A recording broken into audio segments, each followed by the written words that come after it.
好随我回衙门说。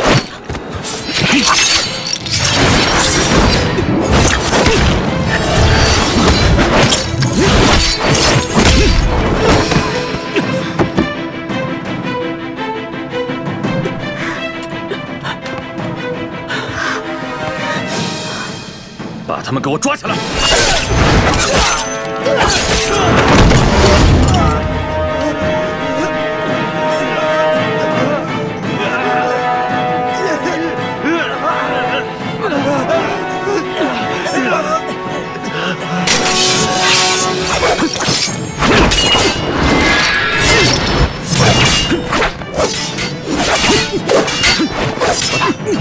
没事。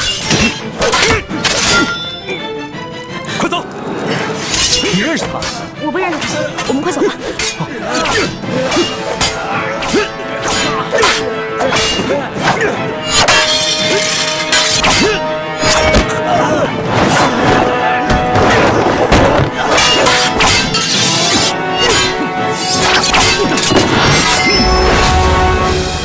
你是谁？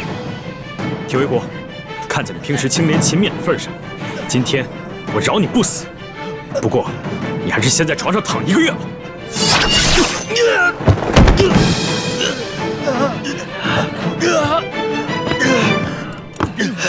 包子嘞，热腾腾的包子。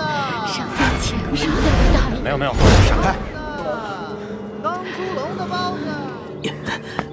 龙小弟啊，我有那么重吗？你怎么跟打醉拳似的，歪歪倒倒的呀？老大，这是我这辈子第一次背人，我能背着你一口气跑出华阴县，就已经不错了。糟了，钱，我把钱全都落在酒楼里了。老大，先别想钱的事了，保命要紧啊！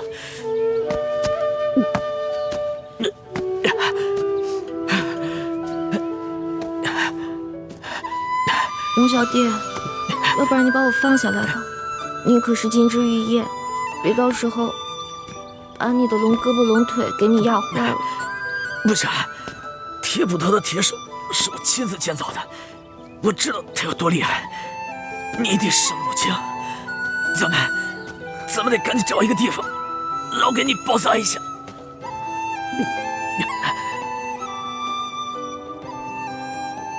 前面好像有一个茅草屋，进里面休息一下吧。啊，我也真的是快走不动了。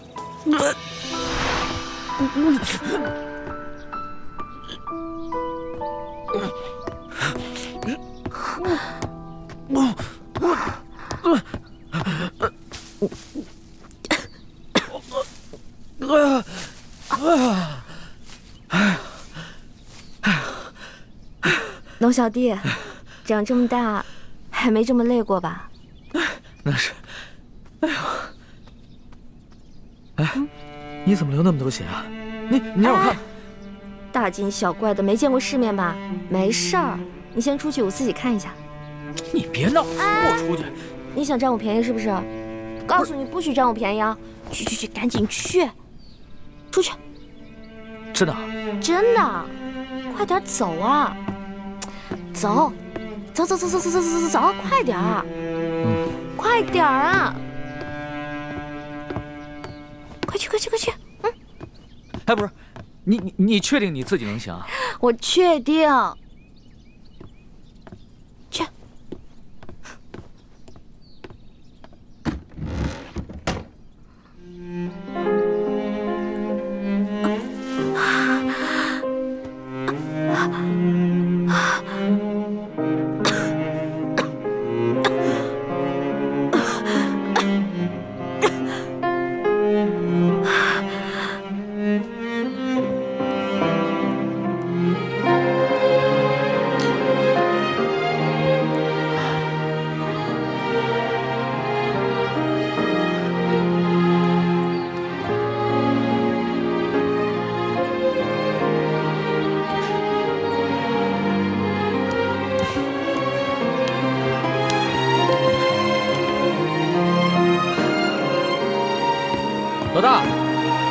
老大，你自己可以吗？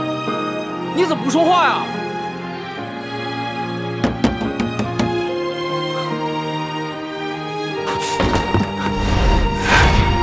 老大，老大，老大，老大，老大，老大！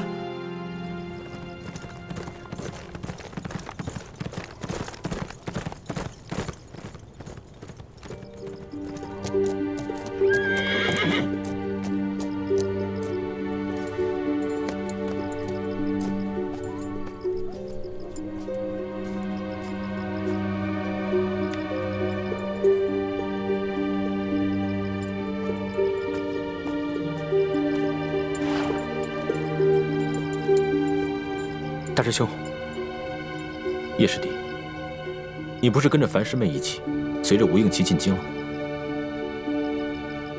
吴应奇这几日游山玩水，一直拖延进京的时间。几日前，我和樊师姐发现，这次伏击打得并不顺利，那龙大人的手下武功个个都不弱。前去搬救兵的人当中，我们杀了3个，跑了2个。二公子，卑职办事不力，愿受责罚。罢了，你已经尽力了。继续暗中追查龙大人的下落，想办法把龙大人的行踪透露给刘德昭。可是刘德昭也有把柄在龙大人手上，就算他真的抓住了龙大人，也未必敢杀了他。卑职担心他们2人化敌为友，暗中达成交易，这对我们来说，是不是太不利了？所以你更要掌握好时机，杀了龙三之后马上撤离，让刘德昭的手下晚到一步，替咱们把舒剑之死和龙三之死这2口黑锅都给背了。卑职明白了，卑职这就去办。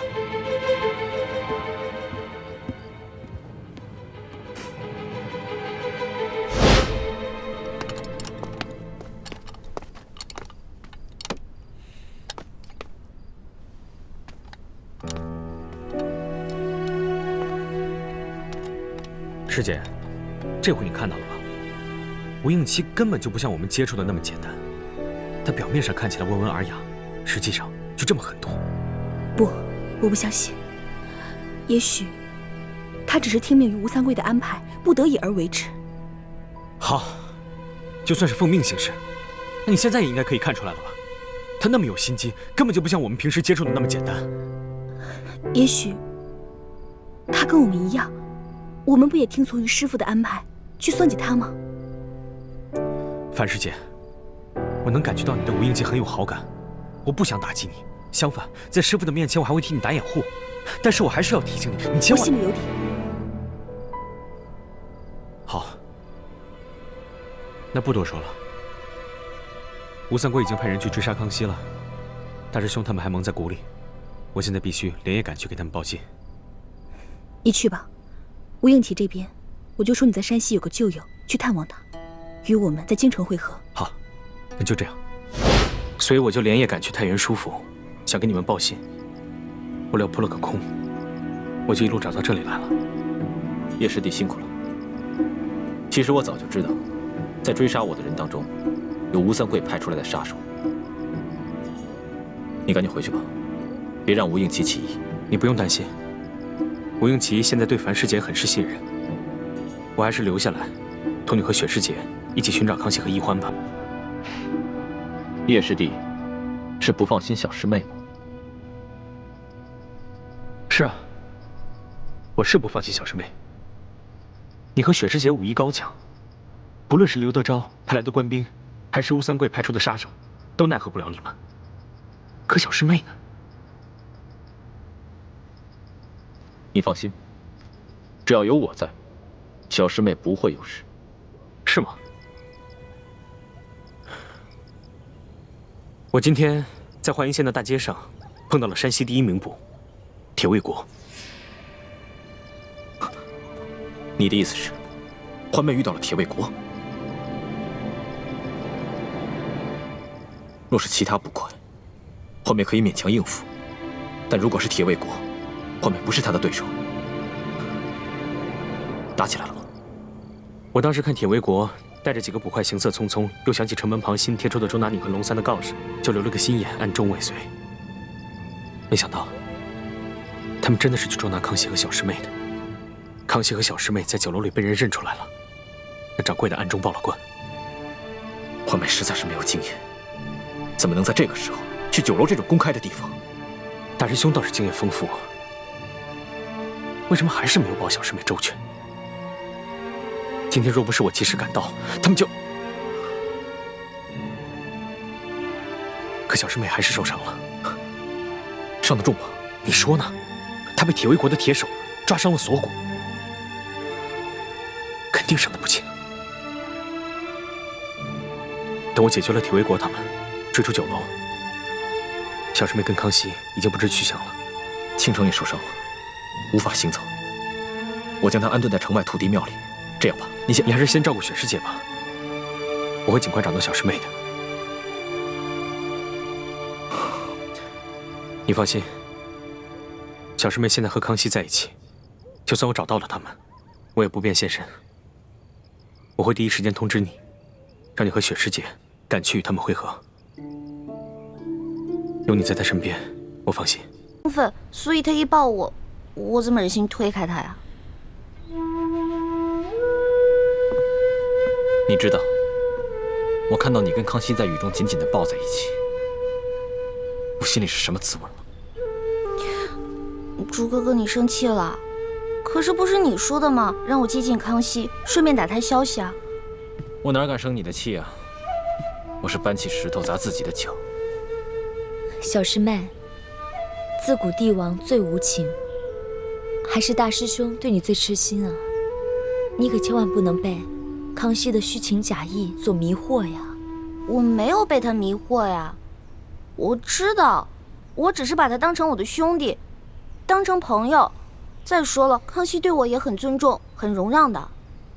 环妹，你对男女情事还是很懵懂，所以当局者迷。但是我跟倾城看得很明白，如果你再继续留在康熙的身边，但是心里不跟他保持一定距离的话，一定会发生变故的。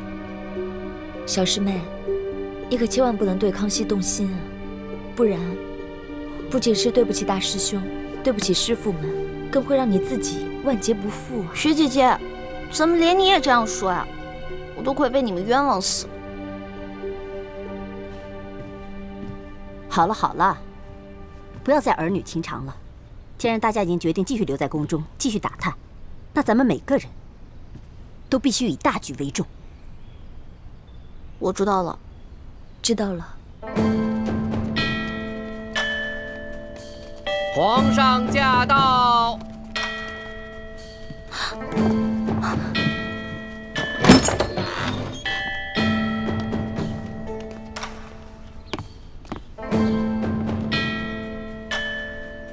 皇上吉祥！皇上吉祥！微臣参见皇上。都起来吧。谢谢皇上。李太医也在。哦，厉贵人前些日子被鳌拜的刺客所伤，虽然伤势已经复原了，但是伤了元气，还需要好好调养。婉心啊，你侍奉朕尽心尽力，又遭鳌拜暗算，差点没了性命。朕从现在起封你为丽嫔，也算是朕对你的一点补偿。臣妾谢皇上恩典。爱妃快起来吧。婉心啊，你温柔端庄，举止得体，你父亲呢，又是朕倚重的老臣，这个嫔位你完全当得起。明天朕就着人把你的东西全都搬到永和宫正殿，从今往后，你就是永和宫的正主了。谢皇上恩典。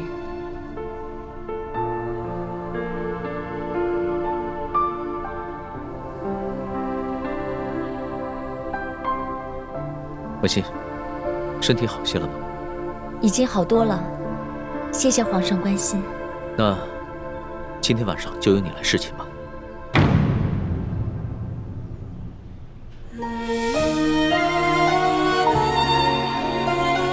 臣妾遵旨。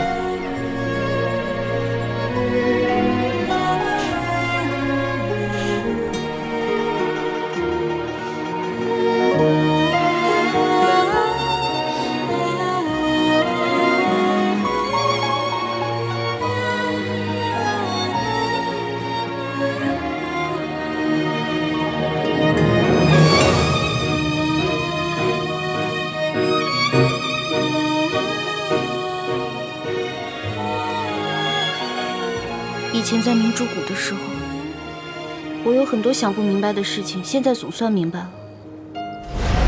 哇，好好看的衣服啊，给我的吗？不是给你的，拿过来，听话。这件衣服啊，是给你雪姐姐的。雪姐姐，1年前她不是跟六师傅出谷去山西执行什么秘密任务了吗？对呀，她执行的任务啊，就是要打扮得美美的，所以这个是给她做的。执行什么任务可以打扮得美美的呀？我也想执行这样的任务。你呀，什么都学不好，18般武艺样样不到家，哪像你雪姐姐啊，又刻苦又听话，派她出去啊，我们放心。再说了，你跟那舒小姐长得也不像啊。舒小姐？什么舒小姐？我怎么听不明白啊？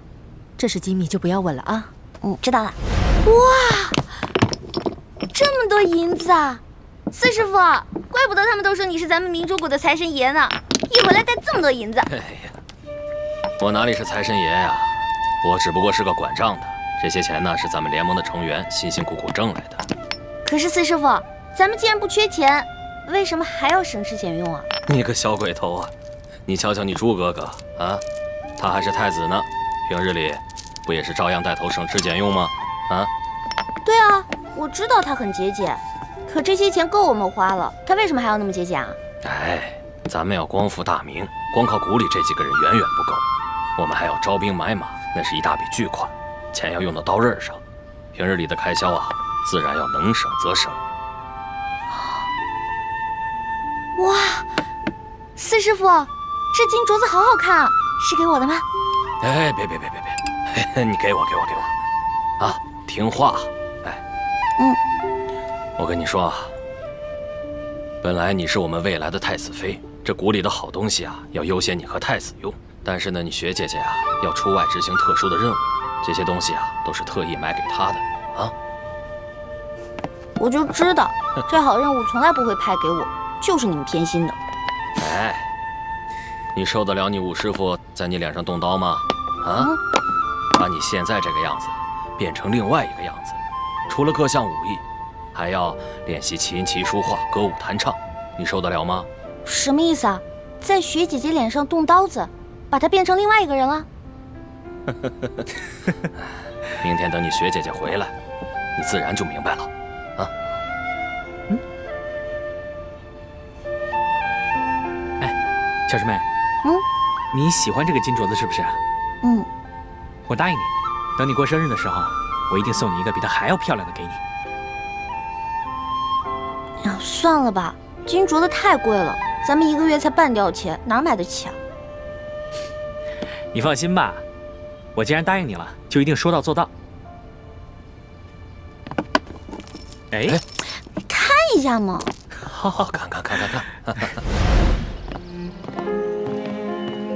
大师傅，我回来了。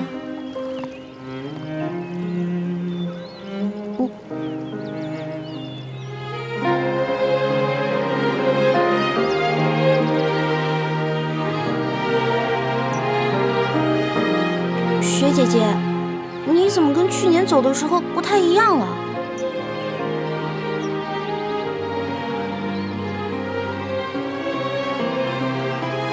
小师妹，我在外执行了1年的秘密任务，就是要努力让自己变成另外一个人。我当时还嫉妒雪姐姐呢，我还觉得雪姐姐每天可以穿那么多好看的衣服，戴那么多好看的首饰，把自己打扮得漂漂亮亮的。可没有想到，她原来这么不容易。何止是她，我们每个人，又有谁容易了？环妹，你那3次侍寝，也是这样，被抬到康熙寝宫的吗？哎呀，那事儿都过去了，也什么都没发生，你就别再提了。看到康熙照倾城侍寝，你的心里是不是不是滋味？那当然了。不过你别误会啊，我不是吃醋，就是觉得雪姐姐心里的人明明是你，但是现在却要……你别说了，在这紫禁城的日子，对我来说是一次最大的考验。我不仅要忍辱负重，跪拜我的仇人和对手，更要眼睁睁地看着他去亵渎你和倾城。总有一天，我要把他那双抱过你的手砍下来，让他以奴才的身份跪在我面前。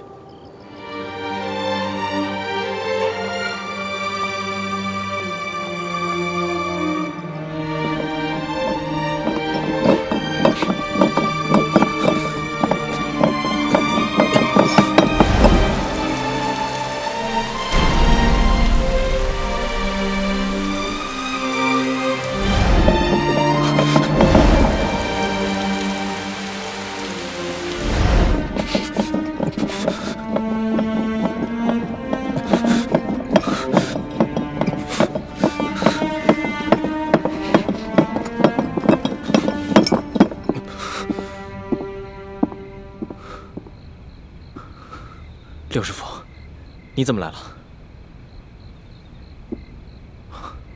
六师傅放心，今夜太医院就我一个人值守。那就好，那你赶紧随我一起去永和宫。倾城今夜侍寝，他得到了很重要的情报。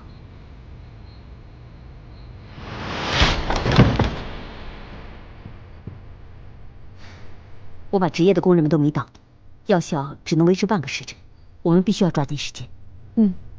今夜我去陪康熙下棋，才下了半盘，索额图突然有急事求见，康熙就让我避到寝殿，他独自在外殿见了索额图。索额图最近一直在负责鳌拜的案子，深夜进宫见康熙，一定是有什么重大的发现。可他们君臣二人在外殿商议的声音特别小，我运起全身内力，凝神细听，才隐约听个大概。原来鳌拜这些年一直在暗中经营情报网络，他在吴三桂等外姓藩王以及反清联盟当中都埋伏了奸细，其中就包括咱们明珠谷。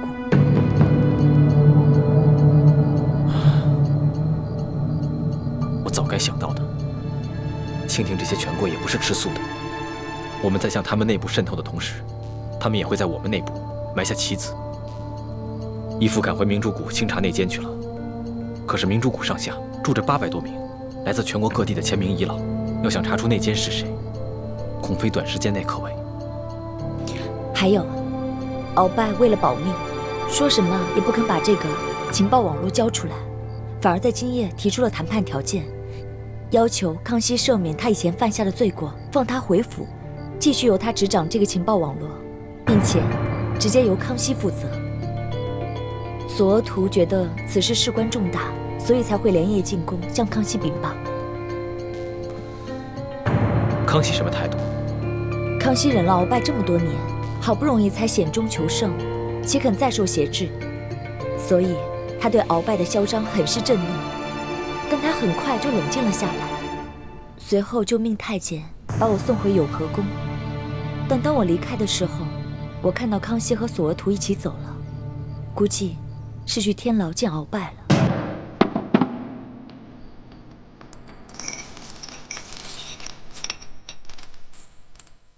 罪臣鳌拜，叩见皇上。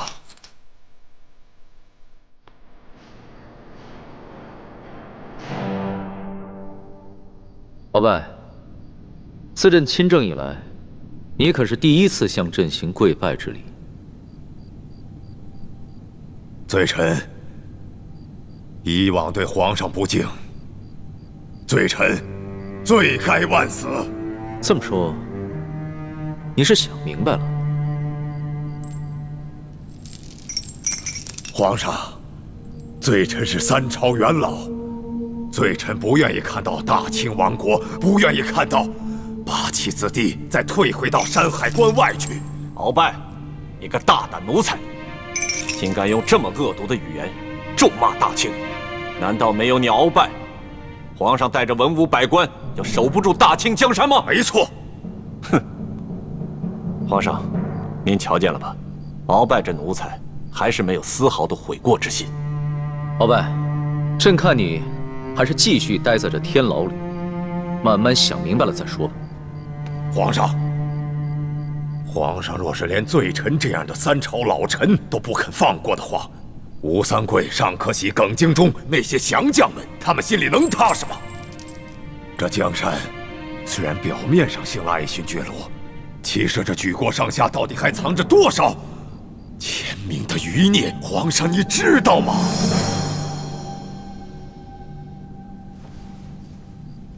知道。饭要一口一口吃，棋得一步一步下。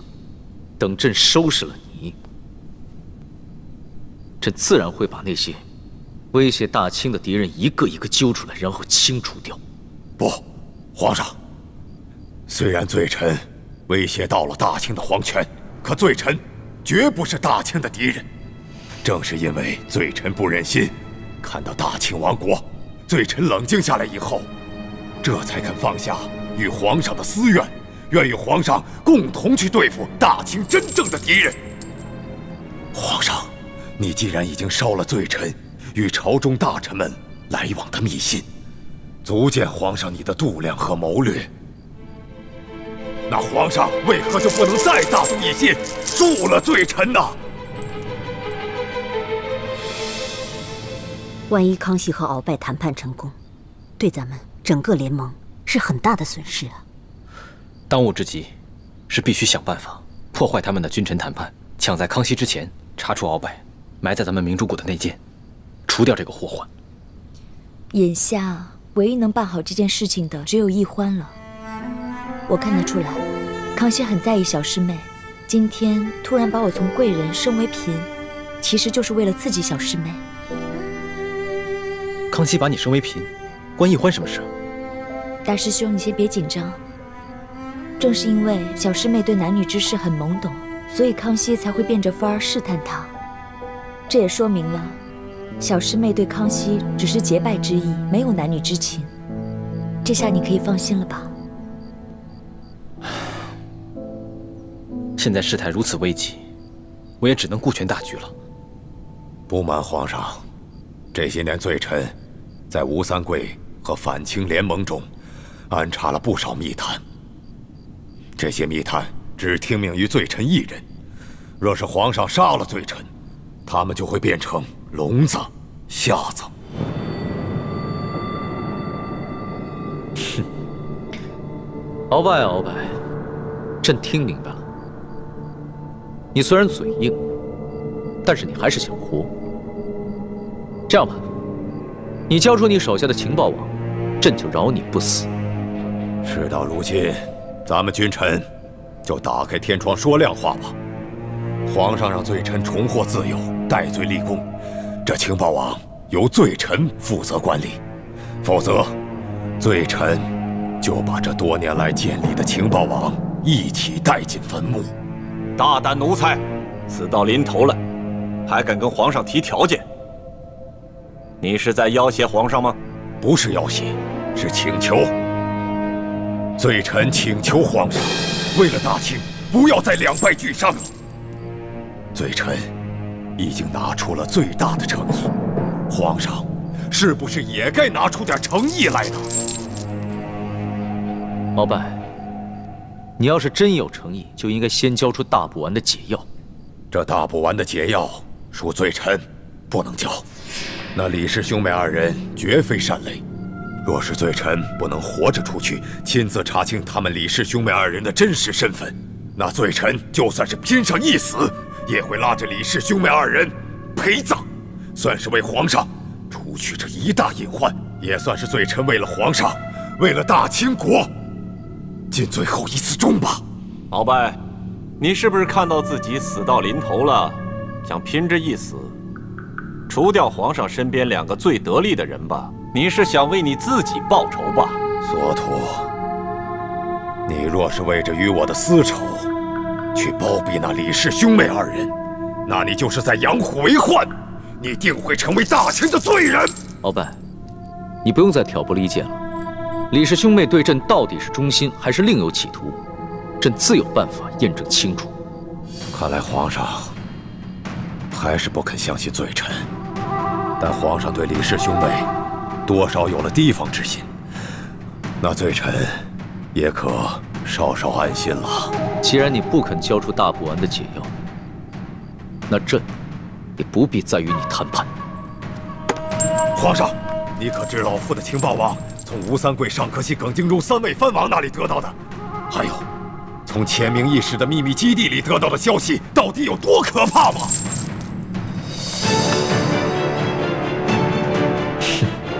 危言耸听。不，皇上，绝非是危言耸听。只要皇上能够答应罪臣的条件，那罪臣马上就告诉皇上一件有关反清联盟的绝顶机密。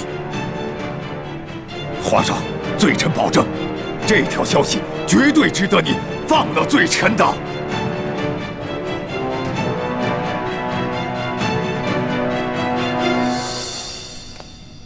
皇上，如果鳌拜方才所言属实，那他一直向皇上隐瞒这些机密，那犯的是欺君之罪。可如果他说的不是实话，那犯的更是欺君之罪。所以，皇上，你再好好想想吧，为了大清啊，皇上！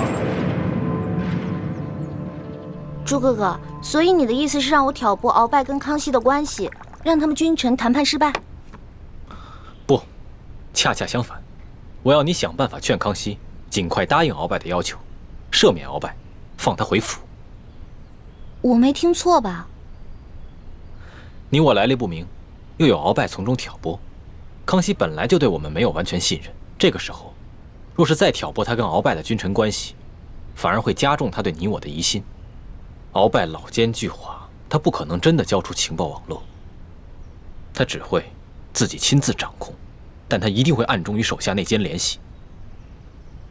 只要放鳌拜回了府，我们就有机会查出那内奸是谁。哦，那你这么一说，我突然就明白了。朱哥哥，你简直太聪明了！你呀，总算夸我一回了。哎，不过，如果那个康熙再对我动手动脚的，你可别再乱吃醋了。嗯。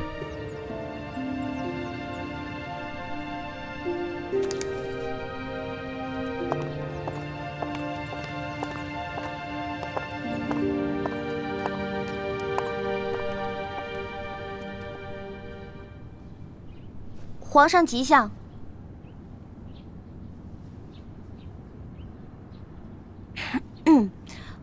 皇上吉祥。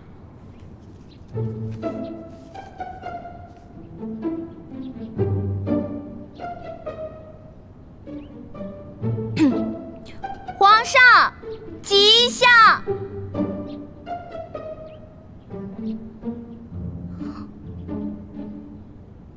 哼，这个臭龙小弟居然不理我。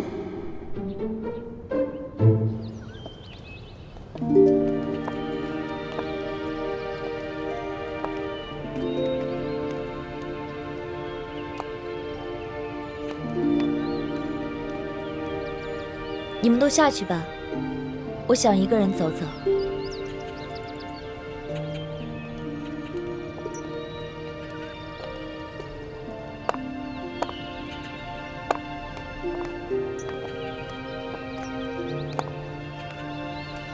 微臣参见丽嫔娘娘。免礼。奕欢去见康熙了，也不知道情形如何。你不必忧心。虽然康熙表面上在生奕欢的气，但这也说明了他对奕欢很上心，所以小师妹一定能搞定康熙的。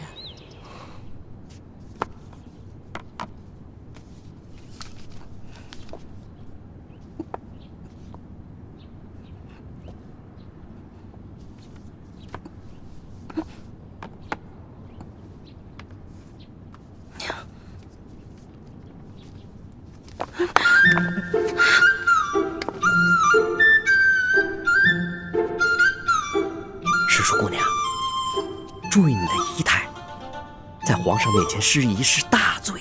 我的2条腿都在弹棉花了，我根本站不动了。站不动就跪着，你怎么能这样不成样子的坐在地上呢？快起来，快呀！李德福，奴才在。去看一眼朕的药煎好了没有？这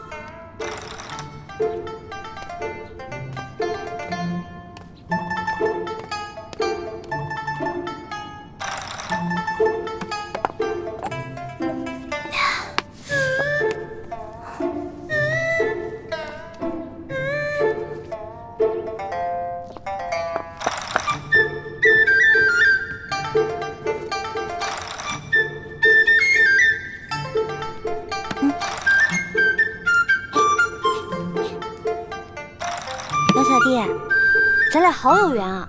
不愧是结拜的兄弟。你看，你也在吃药，我也在吃药。我受风寒了，我刚来之前，我哥哥给我准备了一大碗药，我刚喝了呢。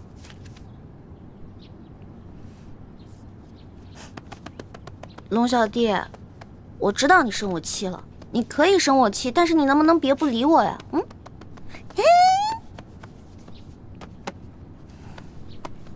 好吧，既然皇上不想看到我，觉得我在这里碍你眼，那我走就是了。我走啦。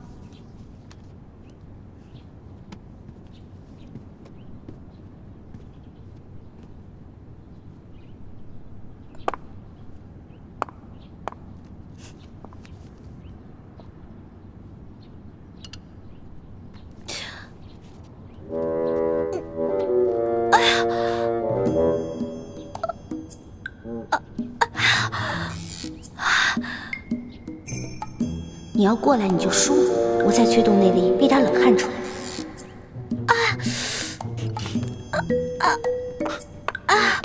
怎么了？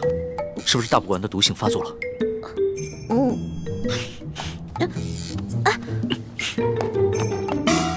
但愿一切顺利吧。如果能早点查出那奸是谁，我们也能早点撤出紫禁城了。那我先走了。等一下。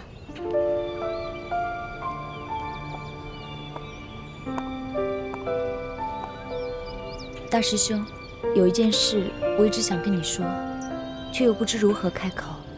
你我从小一起长大，情同手足，有什么话不妨直说。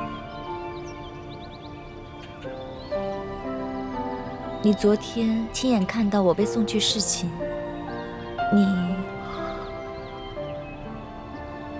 倾城，你为光复大明的大业，不惜牺牲自己的清白。这份高义，朱慈轩刻骨铭心，永不敢忘。本来我也做好了牺牲一切的准备，可没想到，其实到现在，我还是个清白之身。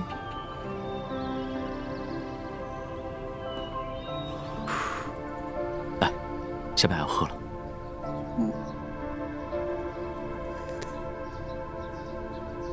怎么样，好些了吗？你不生我气了，龙小弟？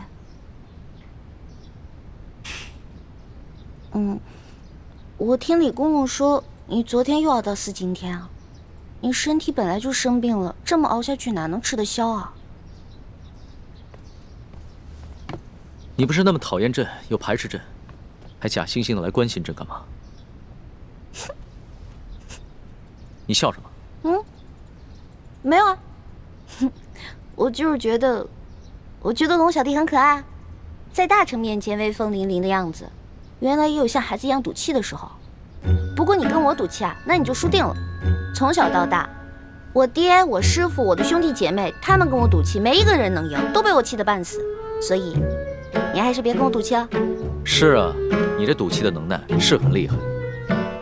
一想到那天被你推入荷花池，朕就气得胸口疼。好了好了，龙小弟，别生气了，我给你揉揉，好点了吗？揉揉。干嘛突然对我这么温柔？无事献殷勤，非奸即盗。说吧，你要打什么主意？我就说过皇上是天底下最难伺候的人，跟你保持距离吧。你说我对你冷淡，我对你好吧？你说我别有用心，那你让我怎么办啊？这说来说去还是朕的错呀！别，不是您的错，皇上是天底下最聪明、最正义的，什么都是你对，是我不对，错就错在，我一心把你当成兄弟，而且为你出生入死，为你挡刀子，但我却没有办法装成痴情淑女，去骗取你的宠爱。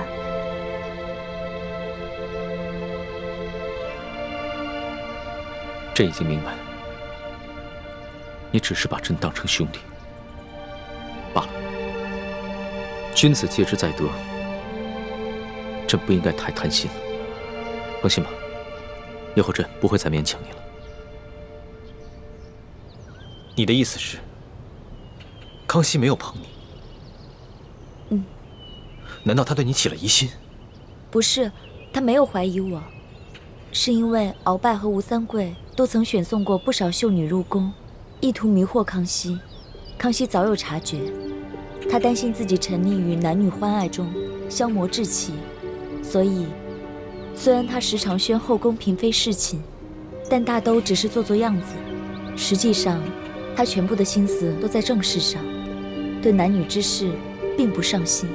没想到，康熙不仅有勇有谋，城府深沉，居然还有如此不同寻常的意志。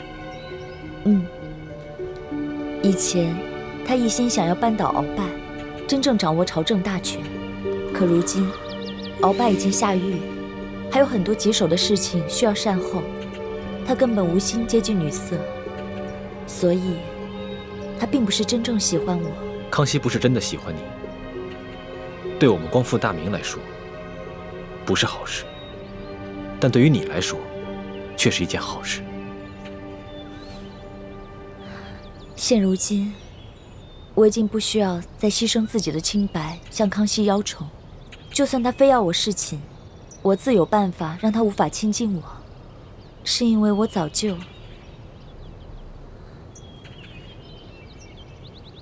心有所属了。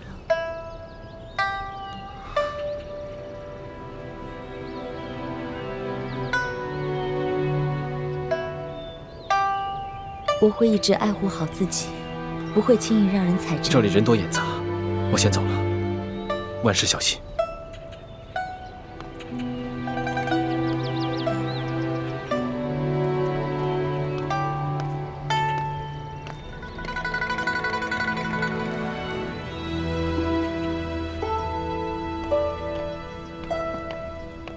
李公公，来，给我吧。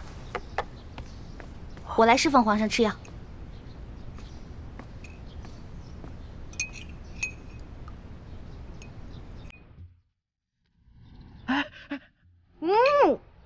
苦死了！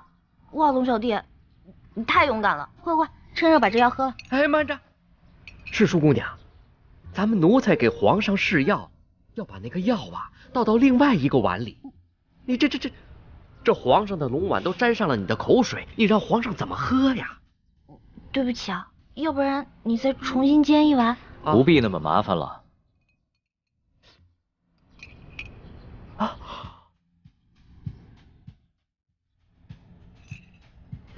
拿去吧。哦。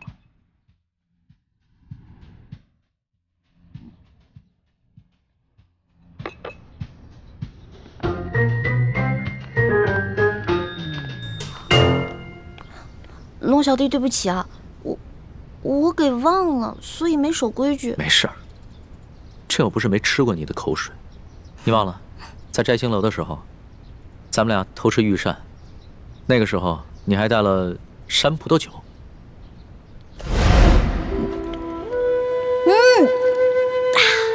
爽。怎么样？哎啊，是好酒。哦，那个呀，龙小弟还记得那天的事儿啊？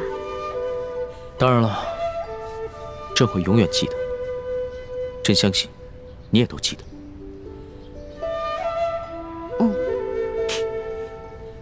你这娇羞的样子倒还挺可爱的。对了，那个山葡萄酒呢？还有吗？朕一直惦记着那个味儿呢。有，我还留了一点呢。等过段日子你把鳌拜的案子结了，我拿出来，咱们好好庆祝庆祝。鳌拜，朕正在为此事纠结呢。这有什么可纠结的呀？鳌拜这个人圈地擅权，还给皇上下毒，哪一条不是死罪啊？我看呀，直接把他的罪行公布于众，直接给他，不就完了吗？你当是切西瓜呀？哪有那么容易啊？不说别的，就为了你的大补丸之毒解药还在鳌拜手上，朕就不能砍了他的脑袋。是啊，虽然我哥哥一直在研究怎么把大补丸的解药研制出来，一直都不行。而且每当我大补丸这个毒性一发作，就会痛不欲生。龙小弟，你有什么办法能逼鳌拜交出大补丸的解药吗？要让鳌拜交出大补丸的解药，只有一个办法，就是答应他的条件。答应他的条件？凭什么呀？他一个阶下囚，有什么资格跟皇上谈条件啊？傻丫头，这鳌拜可是3朝元老，还救过太宗皇帝的命。最重要的是，他掌握着一个非常重要的情报网，那可都是朝廷最重要的耳目。这些耳目都是鳌拜的心腹，受鳌拜的直接掌握。这样杀了鳌拜容易，但是朕就会失去朝廷苦心经营多年的情报网，变成瞎子聋子。那些在暗中反对朝廷的个人和组织，朕也无法掌握他们的动向。所以这就是他威胁你的原因？他要朕赦免他过往所有的罪，朕可以免了他的职务，但是必须由他继续掌握这条情报网，他才会效忠于朕，并且交出大补丸的解药。可是你觉得他真的会效忠于你吗？朕才不会相信他呢。朕被他欺压了这么多年，好不容易想借着这个机会好好整顿一下朝纲，若就这么轻易的饶了他，还受他挟制，朕的心里为实不甘心。哎呀，龙小弟，虽然这些国家大事呢我不是特别的清楚，但是我觉得大丈夫能屈能伸，你是天子，是全天下最大的大丈夫，所以为了江山社稷，偶尔委屈一下也没有什么。再说了，鳌拜最近肯定会跟他手下的那些人联系，你呢可以派人去盯紧一点，等到时候把情报网全都掌握以后，也不迟啊，对吧？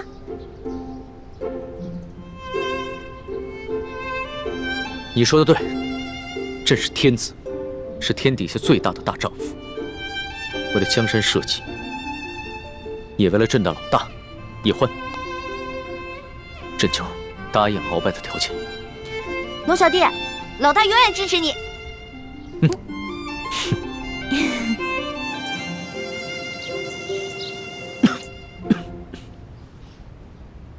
听说皇上被这个李易欢蛊惑得淋了雨，伤了龙体是吗？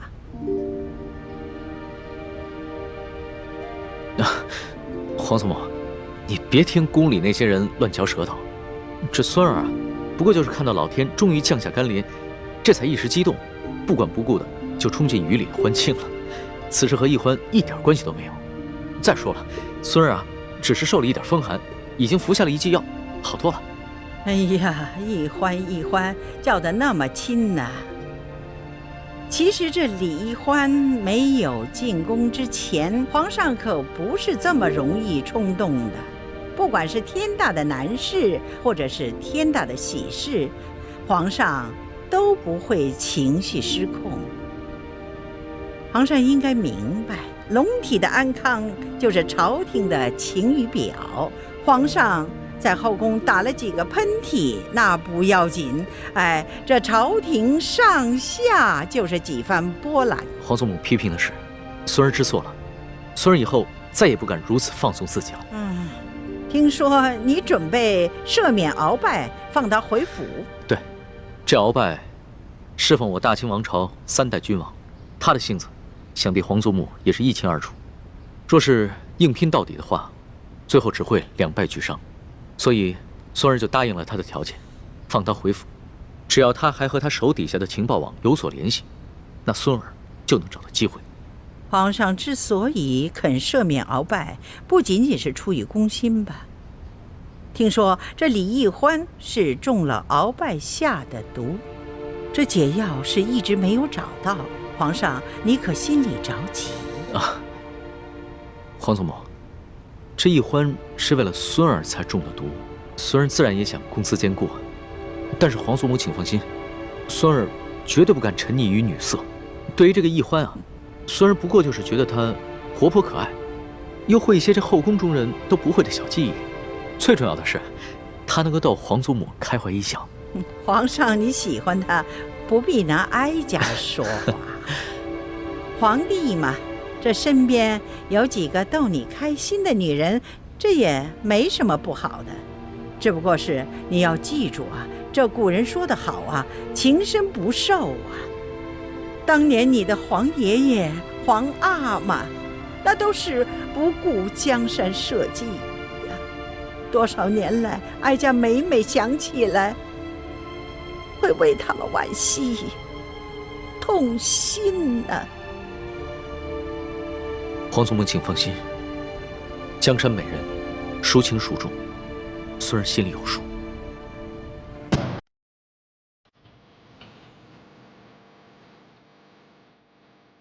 鳌拜，这念在你过往的功劳上，又看在易欢的情面上，饶你一命，改为削职圈禁。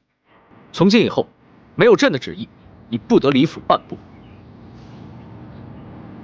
罪臣明白，罪臣定会每月按时送上2颗解药，以保世淑姑娘和李太医的平安。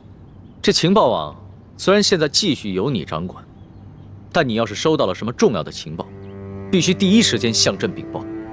皇上放心，为了回报皇上的宽仁，也为了我大清的江山社稷，更为了罪臣这颗悔罪的诚心，罪臣定会好好的打理这情报网，并随时向皇上汇报。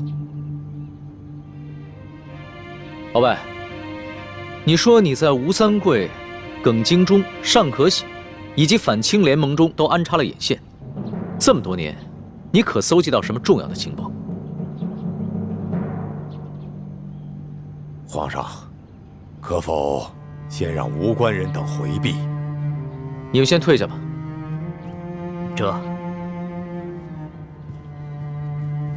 皇上，这鳌拜虽然现在认了罪，可是他武功高强，万一他突然行刺，这外面的侍卫根本来不。可是他武功高强，万一他想行刺您，这外面的侍卫根本来不及护驾。不如让我留在这儿，还能帮您抵挡一阵呢。您觉得呢？好了，你既然不想出去，那就留下吧。是。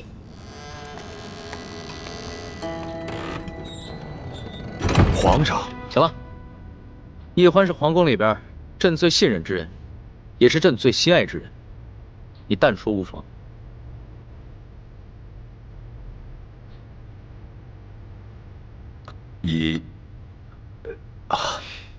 1个月前，罪臣得到一件密报，说是当年这崇祯帝吊死在万寿山之前，留下了一个铜匣，这铜匣里装了一份藏宝图，据说这批宝物富可敌国，得知者便有能力组建一支强大的武装，以对抗我大清王朝。难怪当年多尔衮进京之后，没有搜到什么值钱的宝物。原来崇祯那个昏君早有准备。除了这份藏宝图，这铜匣里，还有一份名册，上面详细记录着反清联盟的各个秘密据点，以及潜伏在我大清王朝上下的逆臣贼子的名单。那就更重要了。我大清虽已入关30余年，但是天下还有不少人心怀旧主，不服我大清的统治。这朝野上下必定还有不少居心叵测之人。哎呀，花儿，你怎么了？没事儿，皇上，奴婢的头疼病又犯了，能不能让奴婢回奴婢的永乐斋休息一会儿啊？肯定是你刚服下了解药，这毒性还未清除。这样吧，你到朕的玉榻上休息一会儿。哎，不用了。这皇上的玉榻，奴婢怎么敢去躺呢？你什么时候跟朕这么客气了？啊！你必须得在朕面前变得好好的，要不然呢，朕不放心。来，走吧。皇上，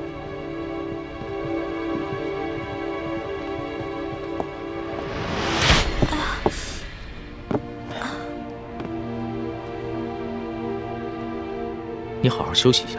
皇上，进来吧。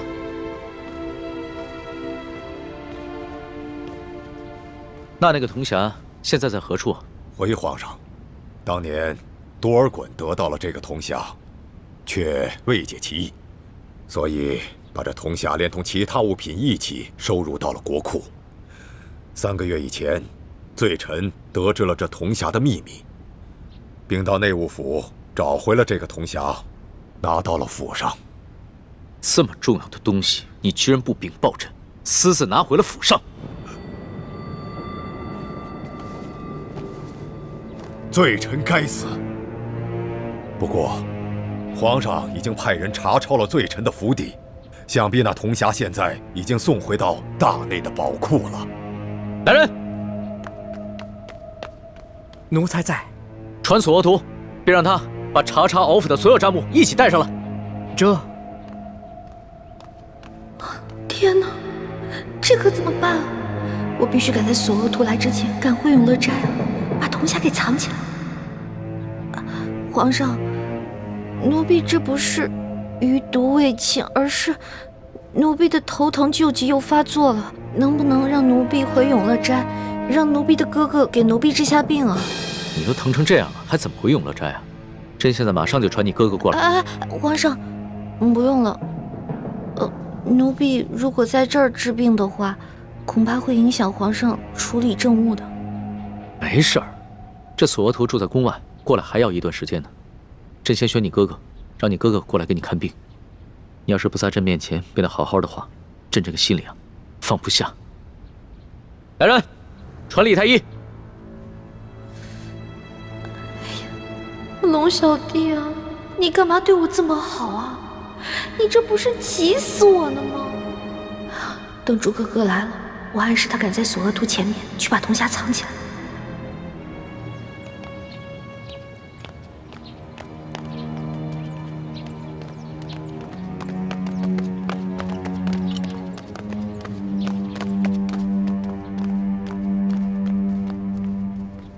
禀皇上，李太医采买药材去了，只有蔡太医当值。朱哥哥一定是去慈航药铺跟爹接头了。哎呀，朱哥哥，你这次出宫的可不是时候。世淑姑娘突然头晕，你过来给她瞧瞧。是。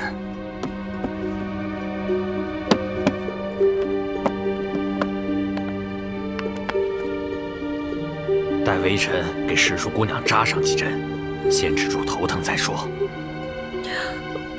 皇上，哎呀，奴婢的头疼好像好了。皇儿，你可不能因为害怕扎针，就不配合太医给你治病啊！没有，是真的，奴婢的头疼就是这样，来得快，去得也快。奴婢现在已经没事了。真没事了？真没事了。好吧，你先退下。是。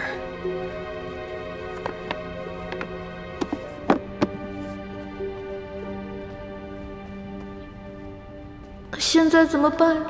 嘿，完了，这下死定了！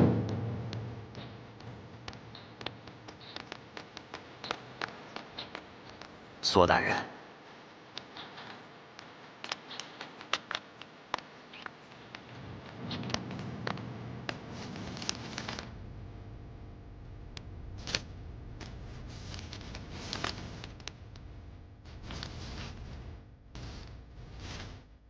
索图，从鳌拜府里查抄的宝物都在这个账簿上吗？回皇上的话，全部都在这单子上。那你有没有看到过一个很特殊的铜匣子？什么铜匣子？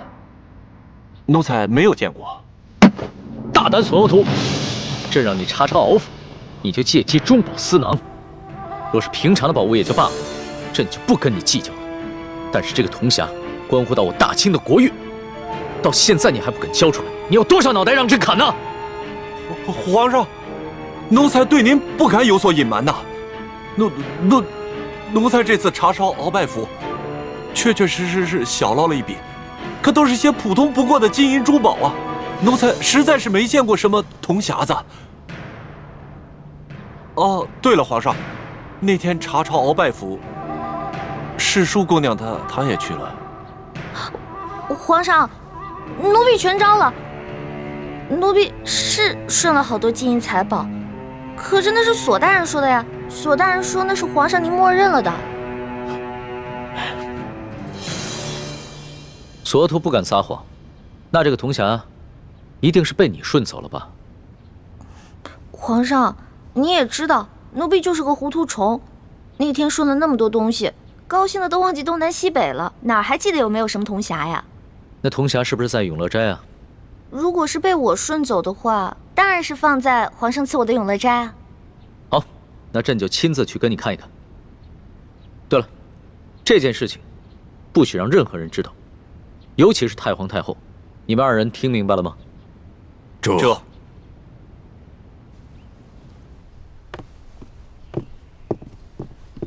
你们都下去吧。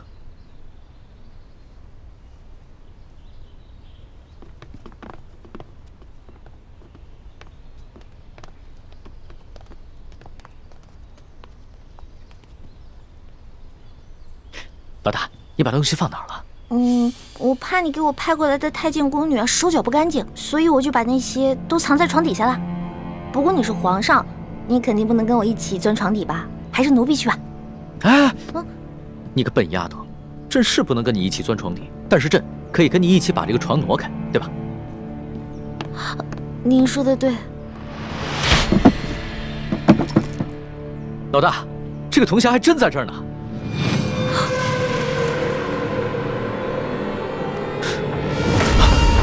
老大，老大，宣太医，宣太医！